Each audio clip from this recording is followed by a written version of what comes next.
hold up to! Ha! Huwag mo akong papatayin! Ibigay mo sa akin lahat ng meron ka. Pera, cellphone, dali na. Wait lang, parang kilala ko tong boses na to Jen?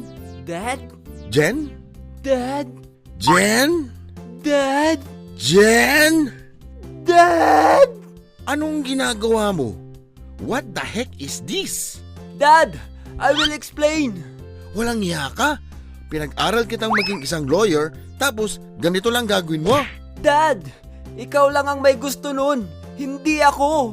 Wala kang utang na loob. Sa dami-dami ng pwede mong gawin, ito pa talaga? Dad, this is my passion. Dito ako masaya. Hindi ka bubuhayin ng passion na yan. Walang kasiguraduhan yung pinaggagawa mo. Dad, magtiwala ka naman sa akin kahit minsan. Nakakailang hold up na nga ako. It's working, Dad. Nag-iisip ka ba, Jen? Illegal yung pinaggagawa mo. Dad, mabilis yumaman kapag illegal ang trabaho.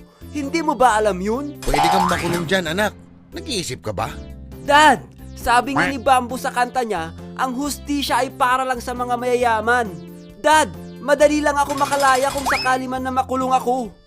Anak, kahit bulok ang sistema natin dito sa Pinas, masama pa rin yung ginagawa mo. Nakadroga ka ba? Hindi ako nakadroga, Dad.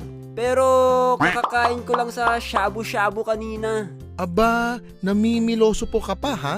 You're grounded! Umuwi ka sa bahay. Itigil mo niyang passion na yan. Dad naman. Uwe! Urgh! I hate my life. Hold up to! Ibigay niyo sa akin lahat ng meron kayo. Jen? Dad? Di ba sinabi ko nang itigil mo yung passion mo? Hindi niyo ako mapapatigil, Dad. Buo na ang loob ko. Napakatigas talaga ng ulo mo. Mamaya ka sa akin sa bahay. Wait lang. Sino yung kasama mong babae, Dad? Ah, siya? Katrabaho ko lang siya. At bakit sabay kayong umuwi? Huh? Kakatapos lang kasi ng trabaho namin. Parehas kami ng shift. Hindi ako naniniwala, Dad. Alam mo ba ang ibang term ng kabit? Ano?